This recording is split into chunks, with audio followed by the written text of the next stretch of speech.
¿Qué tal, amigos? Nuevamente les saluda su amigo y hermano en Cristo, Antonio García Hernández. Bienvenidos a la escuela más grande del mundo, a la Escuela de Cristo. Bienvenidos al Ministerio de Educación Bíblica de la Iglesia Adventista del Séptimo Día, en este canal Estudiando el Verbo. Les invitamos para que puedan suscribirse, es gratis. Regularmente, como seres humanos, tendemos a interesarnos más en las cuestiones de la música, en las cuestiones de moda, en las cuestiones y novedades que hay en las redes, ¿verdad? Y todo lo que tenga que ver con Dios a veces lo dejamos de lado, pero les aseguro que este canal tiene como propósito ser una bendición para cada uno de ustedes. Por eso los invitamos para que nos acompañen y para que tengan a la mano sus Biblias, la palabra de Dios, el libro de libros. En esta ocasión vamos al repaso de lección de escuela sabática para adultos para el 24 de febrero del año 2026. Estamos estudiando el primer trimestre del año 2026 esta guía de estudio de la Biblia, uniendo el cielo y la tierra, Cristo en Filipenses y Colosenses. Y antes de ir al texto clave de esta lección, quiero pedirles humildemente que me acompañen a tener una palabra de oración. Oremos. Bendito sea nuestro Padre que estás en el cielo. Te alabamos y te bendecimos y te glorificamos porque solamente tú mereces toda la suprema alabanza y gloria. Queremos suplicarte, oh Señor, en esta hora, que puedas perdonar nuestros pecados, que puedas limpiarnos, oh Padre, que puedas bendecirnos, que puedas purificarnos y que puedas, Señor, que podamos ser, Señor, en esta hora un perfume grato a ti, Señor, que puedas dirigirnos, que el Espíritu Santo pueda dirigirnos en esta hora, pueda guiarnos para que podamos hablar, Señor, conforme a tu palabra, conforme a tu voluntad, Señor. Gracias por escucharnos, Señor. Bendice a los que nos están escuchando, a los que nos van a escuchar, a nuestras familias, a nuestros hijos e hijas y a todos los que son de nuestra casa, Señor. Bendíceles, dale salud, no solamente física, sino también emocional, espiritual, de manera que también ellos puedan alabarte y glorificarte, porque solamente tú lo mereces. Gracias, Padre eterno, porque en Cristo Jesús te suplicamos, te rogamos, humildemente todo. Amén, amén. Y el texto para memorizar, o el texto clave, se encuentra en el libro de Colosenses, capítulo 1, versículo 15 al 17. ¿Qué dice la palabra de Dios? Dice, Él es la imagen del Dios invisible, el primogénito de toda creación, porque en Él fueron creadas todas las cosas, las que hay en los cielos y las que hay en la tierra, visibles e invisibles, sean tronos, sean dominios, sean principados, sean potestades. Todo fue creado por medio de Él y para Él. Y Él es antes de todas las cosas y todas las cosas en Él subsisten.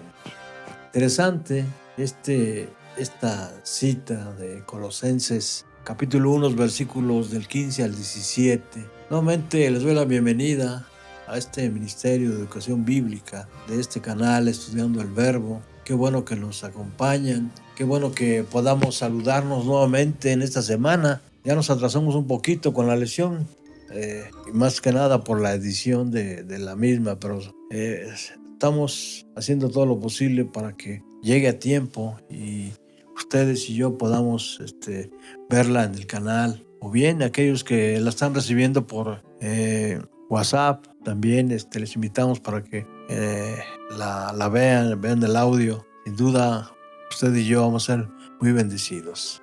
Vamos a una introducción breve de esta lección.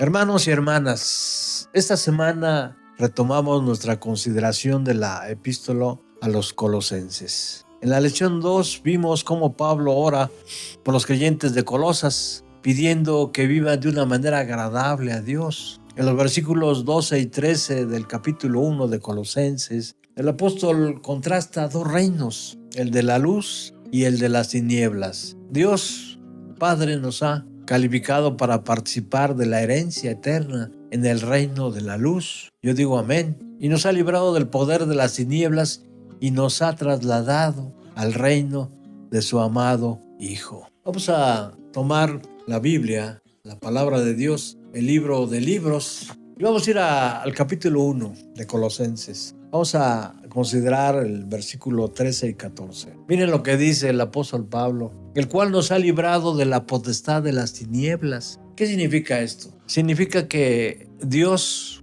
por medio de Jesucristo, nos ha dado libertad, porque ahora ya no andamos en tinieblas, ya no andamos en la carne, ahora andamos en el Espíritu. Pero también nos ha dado un lugar en su reino de su Hijo amado, en quien tenemos redención por su sangre, el perdón de pecados. Hoy nos adentramos en una de las declaraciones más sublimes y completas acerca de la naturaleza divina de Jesús en todo el Nuevo Testamento. Colosenses capítulo 1 versículos del 15 al 17 constituye el corazón cristológico de esta epístola. Pablo no está escribiendo simplemente teología abstracta, está defendiendo la plena divinidad y la supremacía absoluta de Cristo frente a las herejías que amenazaban a la iglesia de Colosas y que hoy, de formas diferentes pero igualmente peligrosas, amenazan al pueblo remanente de Dios. Veamos una primera cita del Espíritu de Profecía en la pluma inspirada de Ellen White en el libro de Evangelismo, página 446. Miren lo que dice: el Hijo es toda la plenitud de la divinidad manifestada. La palabra de Dios declara que Él es la imagen misma de su sustancia. Y vamos a darle un poquito más de profundidad a esta cita, al texto clave que se encuentra en Colosenses 1, versículos del 15 al 17. Vamos a ver la supremacía cósmica de Cristo. El punto central de la lección gira, el punto central de la lección 8 gira en torno a la pregunta, ¿verdad? ¿Qué significa que Jesús sea la imagen del Dios invisible y al mismo tiempo el primogénito de toda creación? Esta doble afirmación paulina es una de las declaraciones cristológicas más profundas de toda la Escritura. En estas citas encontramos que Cristo es la imagen del Dios invisible. La palabra griega eikon no indica una simple semejanza o reflejo parcial. Va mucho más allá del concepto de Génesis capítulo 1 versículos 26 al 27, donde el ser humano, o a diferencia del ser humano que fue creado a imagen de Dios, Cristo no fue hecho a imagen de Dios. Él es la imagen de Dios. Es la manifestación perfecta, completa, exacta y personal del Dios invisible, como Jesús mismo declaró ahí en el Evangelio de Juan, capítulo 14, versículo 9, según la Reina Valera 60, que dice así: el que me ha visto a mí, ha visto al Padre. Y en Hebreos capítulo 1, versículo 3, dice: el cual, siendo el resplandor de su gloria y la imagen misma de su sustancia, y quien sustenta todas las cosas con la palabra de su poder, habiendo efectuado la purificación de nuestros pecados por medio de sí mismo, se sentó a la diestra de la majestad en las alturas. Mientras que los seres humanos reflejamos la gloria de Dios de manera limitada y dañada por el pecado, recordemos que pecado es transgresión de la ley, de acuerdo a lo que dice Primera de Juan, capítulo 3, versículo 4. Jesús es la manifestación plena de la deidad.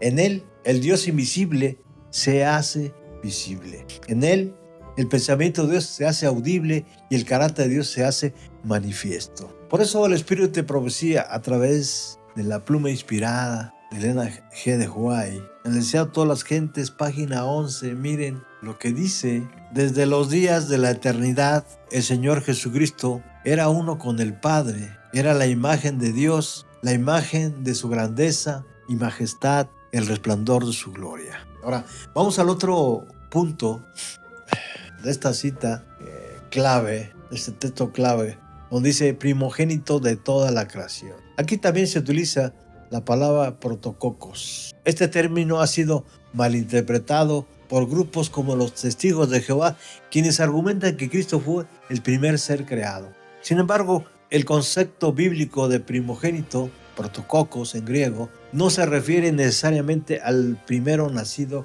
cronológicamente, sino a una posición de preeminencia, autoridad y rango supremo. He aquí un ejemplo bíblico que lo confirma. Abran sus Biblias. Vamos a Salmos 89, 27, de acuerdo a lo que dice la Reina Valera 60. Miren lo que dice. Yo también le pondré por primogénito el más excelso de los reyes de la tierra. David fue el menor de 8 hijos, pero Dios lo llamó primogénito, en el sentido de preeminencia. De igual manera, Israel es llamado mi hijo primogénito, en Éxodo capítulo 4, versículo 2. No porque fuera la primera nación, sino por su privilegiada posición ante Dios. Pablo excluye categóricamente la posibilidad de que Cristo sea un ser creado. 2 veces y de 2 maneras diferentes afirma que Jesús creó todas las cosas. Fueron creadas por medio de Él, es decir, en Él fueron creadas, y para Él, es decir, todo fue creado por medio de Él y para Él. La declaración es tan comprensiva como es posible. Todas las cosas en los cielos y en la tierra, visibles e invisibles, sean tronos, dominios, principados o potestades. Por eso el apóstol Juan, quien fue el discípulo amado de Jesús, ¿verdad?, quien estuvo muy de cerca, muy íntimamente con Jesús, miren lo que dice: en el principio era el Verbo, y el Verbo era con Dios, y el Verbo era Dios. Este era en el principio con Dios. Todas las cosas por Él fueron hechas, y sin Él nada de lo que ha sido hecho fue hecho. Y aquí también es importante esta parte, ¿no? Él es antes de todas las cosas, y todas las cosas en Él sus. La expresión griega propanton indica procedencia tanto en tiempo como en rango. Cristo existía antes de toda la creación, y la palabra sinistemi, que significa subsisten o se mantienen unidas, literalmente significa unir o mantener cohesionado. Jesús no solo es el creador del universo, Él es el factor unificador que sostiene toda la realidad. Sin Él, todo el cosmos se desintegraría. Veamos lo que dice otra cita más de Elena G. de White en su libro Mirando a Jesús, página 12. Ninguna obra de creación fue realizada hasta que Cristo se convirtió en un agente activo en escena, porque toda esta obra fue realizada por medio de Él. Y aquí vale la pena anotar esta cita, porque se han introducido, infiltrado, ¿sí?, algunos agentes en medio de la iglesia que pretenden de una manera burda adorar a otro Cristo diferente. Pero no vengo a hablar de eso, solamente lo menciono para que estemos alertas. En otra cita más de La pluma inspirada de Ellen White, en Sign of the Times del 29 de agosto de 1900, miren lo que dice: Cristo es el Hijo persistente y autoexistente de Dios. Y aquí vale la pena también recordar que en los años 50 una pareja de cristianos evangélicos, quienes ostentaban, según ellos, poder para poder designar qué iglesias no eran cristianas y qué iglesias sí lo eran. Introdujeron dentro de nuestra iglesia, inclusive está el libro respondiendo a preguntas sobre doctrina, que más adelante inclusive se utilizó en las escuelas de teología de la iglesia como un libro de texto, y que hizo mucho daño, ¿verdad?, porque ponía en duda el espíritu de profecía y la naturaleza de Jesús. Por eso esta cita es importante, esta de Signs of the Times, como otras, ¿verdad?, del 29 de agosto de 1900. Cristo es el Hijo persistente y autoexistente de Dios. Noten que Ellen White utiliza 2 palabras que no dejan la menor duda de la naturaleza divina y humana de Jesús. Al hablar de su persistencia, dice ella, Cristo lleva la mente a través de edades incontables y nos asegura que nunca hubo un tiempo en que Él no estuviese en estrecha comunión con el Dios eterno, es decir, con el Padre. Ahora bien, vamos a los puntos principales de esta lección, y uno de ellos es imagen de Dios invisible. Por eso valió la pena que se hiciera un análisis exegético para que tuviéramos un contexto de este primer punto. La lección del domingo nos lleva a Génesis capítulo 1, versículos del 26 al 27, donde los seres humanos fueron creados a imagen de Dios. Pero esa imagen fue dañada por el pecado, ¿verdad? La definición, como ya dijimos, del pecado está en Juan 3:4. Cristo, en cambio, es la imagen perfecta e intacta del Padre. Cuando Felipe pidió, muéstranos al Padre, Jesús respondió con una de las declaraciones más poderosas de toda la Escritura. Ahí en Juan capítulo 14, versículos del 8 al 9. Felipe dijo, Señor, muéstranos al Padre y nos basta. Jesús le dijo, ¿tanto tiempo hace que estoy con vosotros y no me has conocido, Felipe? El que me ha visto a mí, ha visto al Padre. ¿Cómo pues dices tú, muéstranos al Padre? Y hermanos y hermanas, amigos y amigas, Jesús también se identificó repetidamente con el nombre divino Yo Soy, Juan 8:58. El mismo nombre que usó al presentarse a Moisés en la zarza ardiente, ahí en el capítulo 3 de Éxodo, versículo 14. Jesús dijo, también yo soy el pan de vida, ahí en Juan 6:35. Yo soy la luz del mundo, en Juan 8:12. Yo soy el buen pastor, en Juan capítulo 10, versículo 11. Yo soy la resurrección y vida, en Juan 11:25. Cada una de estas declaraciones es una afirmación de su plena divinidad. Por eso el Espíritu Profecía, en la pluma inspirada de Ellen White, ahí en el libro Deseo a todas las gentes, página 489, miren lo que escribió. Antes que satisfaciese la humana sed del conocimiento en ningún otro sentido, antes que les diese descanso, Cristo tenía una prueba más importante a la cual someterlos. Tenía una gran verdad que decirles acerca de sí mismo. Cuando dijo, antes que Abraham fuese, yo soy. Un silencio solemne embarcó a los oyentes. El nombre de Dios dado a Moisés para expresar la presencia eterna había sido reclamado como propio por este rabino Galileo, es decir, a Jesucristo. Y hermanos, si Jesús fuera cualquier otro que no fuera Dios mismo, significaría que el Padre envió a un ser creado a morir por nosotros. Eso es radicalmente diferente a que Dios mismo, en la persona de Cristo, muriera por nosotros. La salvación solo tiene valor infinito porque el Salvador tiene un valor infinito. Vamos al punto 2, primogénito de toda la creación.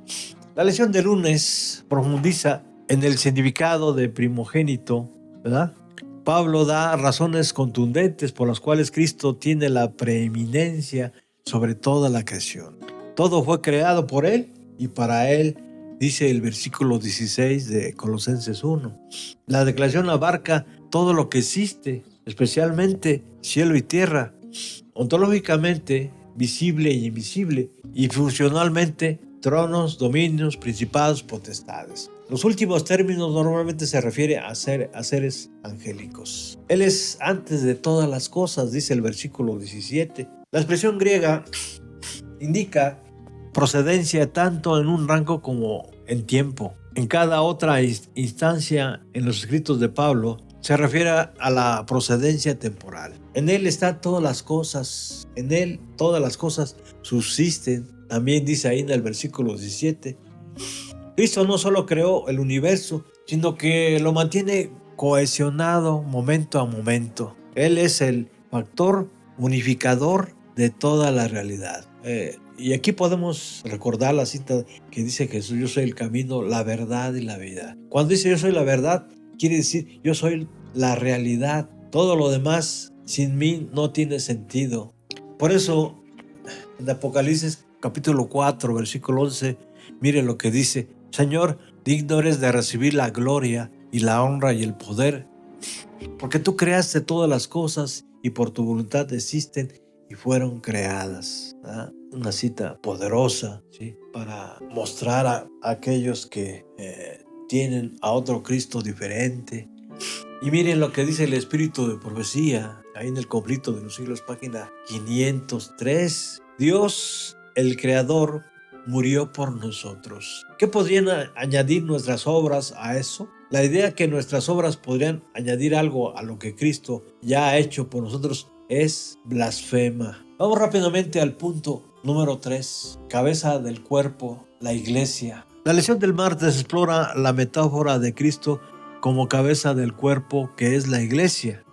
En la escritura, cabeza indica liderazgo, autoridad y fuente de vida. Cristo provee dirección, guía y alimento para la unidad y el crecimiento de la iglesia. Por eso el apóstol Pablo, ahí en el versículo 18 del capítulo 1 de Colosenses, afirma esto.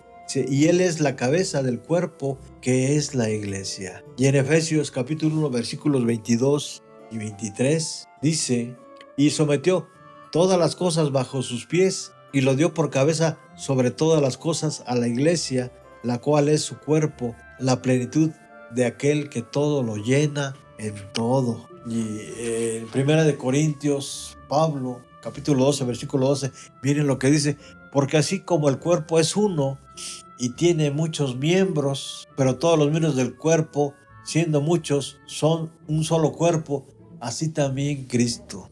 Y el Espíritu de Profecía, en Hechos de los Apóstoles, página 258, miren lo que dice: Cristo es la cabeza de la iglesia.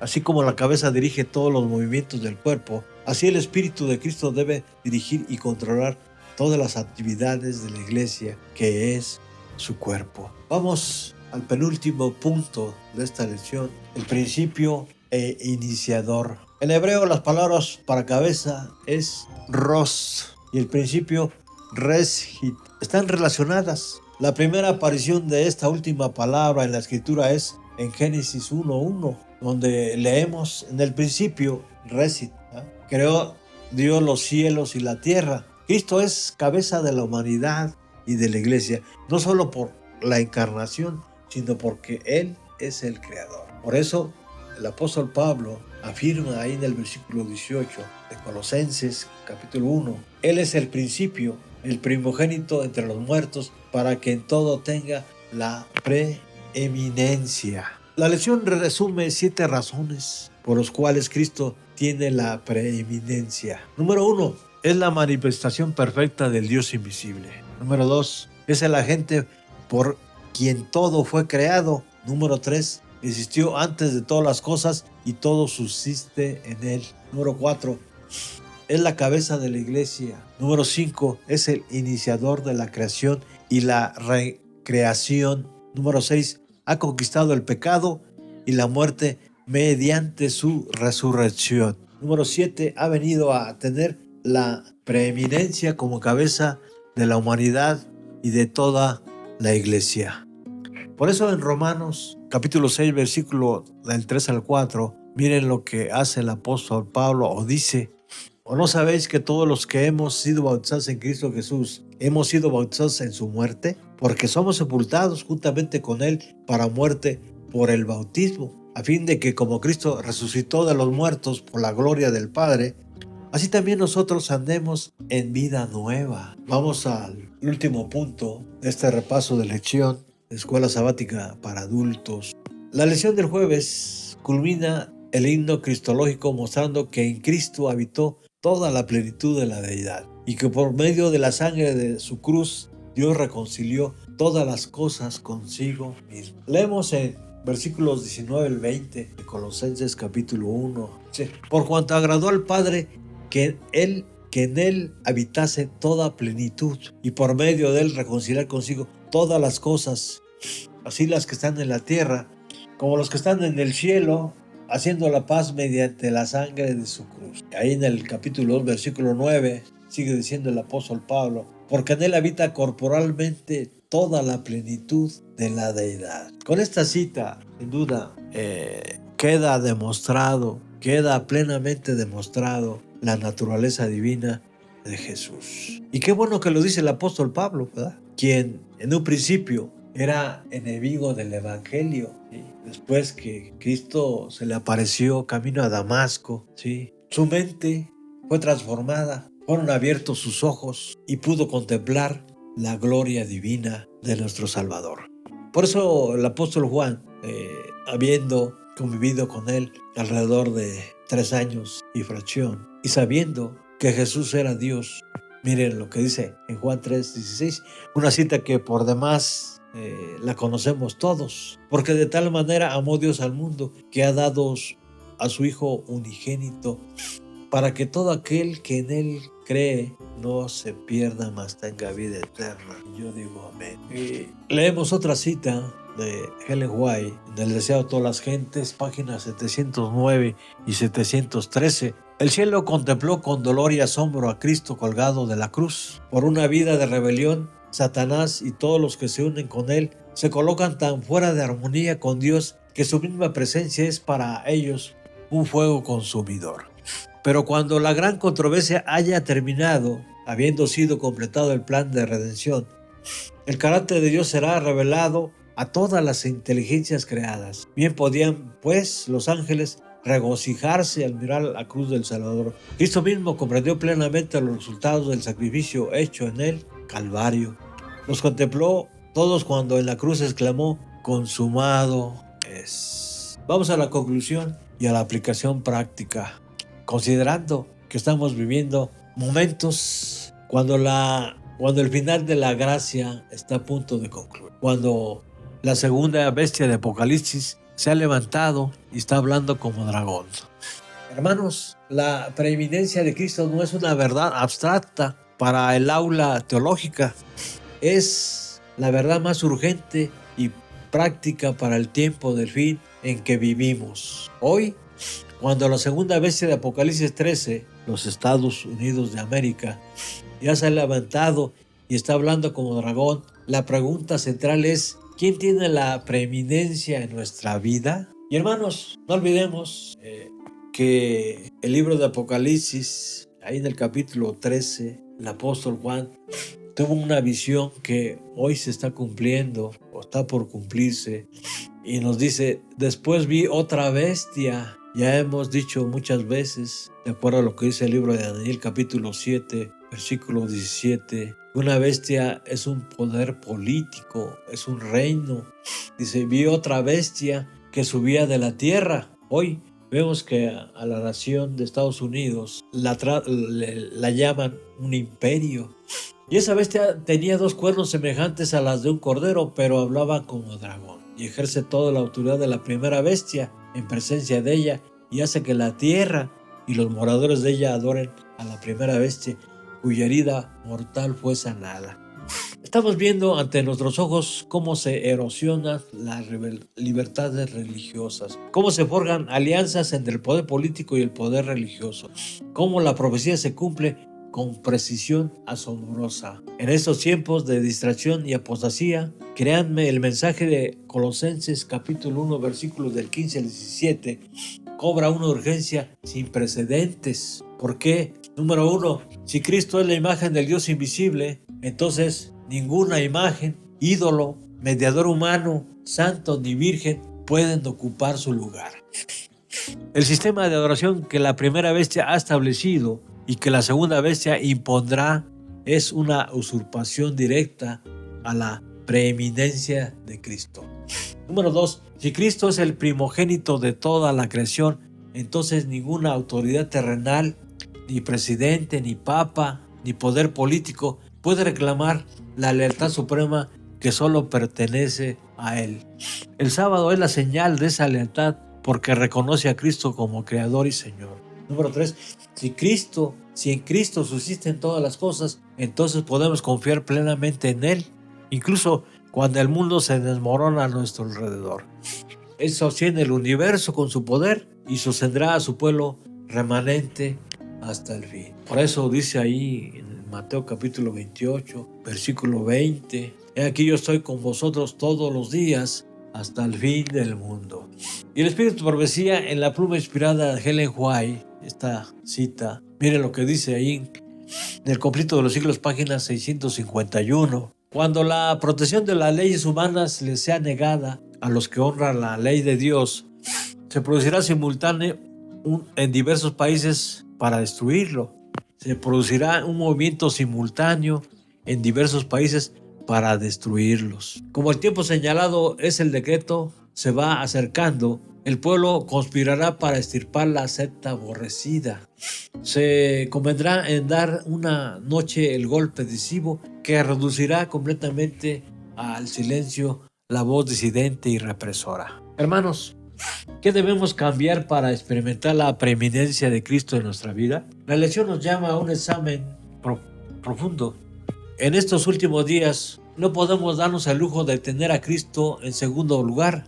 Él debe ser primero en nuestro tiempo, en nuestras decisiones, en nuestra adoración, en nuestra obediencia a sus mandamientos. El mensaje de los 3 ángeles de Apocalipsis 14 nos llama a adorar al Creador, al primogénito de toda la creación y a salir de Babilonia antes que sea demasiado tarde. Por eso, en el primer mensaje de Apocalipsis 14, el primer mensaje del ángel dice: temed a Dios y dale gloria, porque la hora de su juicio ha llegado, y adorad a aquel que hizo el cielo y la tierra, el mar y las fuentes de las aguas. ¿A quién debemos adorar? A aquel que hizo el cielo, la tierra, el mar y las fuentes de las aguas. Es a Cristo. Vamos a terminar con una oración final. Amado Padre Celestial, te damos gracias por revelarte a nosotros a través de tu Hijo Jesucristo, la imagen perfecta de tu gloria. Gracias porque en Él tenemos redención, perdón y la seguridad de que todas las cosas subsisten por su poder. Señor, en estos tiempos finales, en que la segunda bestia ya habla como dragón, en que las fuerzas de Babilonia se unen para imponer una adoración falsa, te pedimos que Cristo tenga la preeminencia absoluta en cada área de nuestra vida. Que no haya ídolo, distracción ni temor que nos aparte de dar a tu Hijo el primer lugar.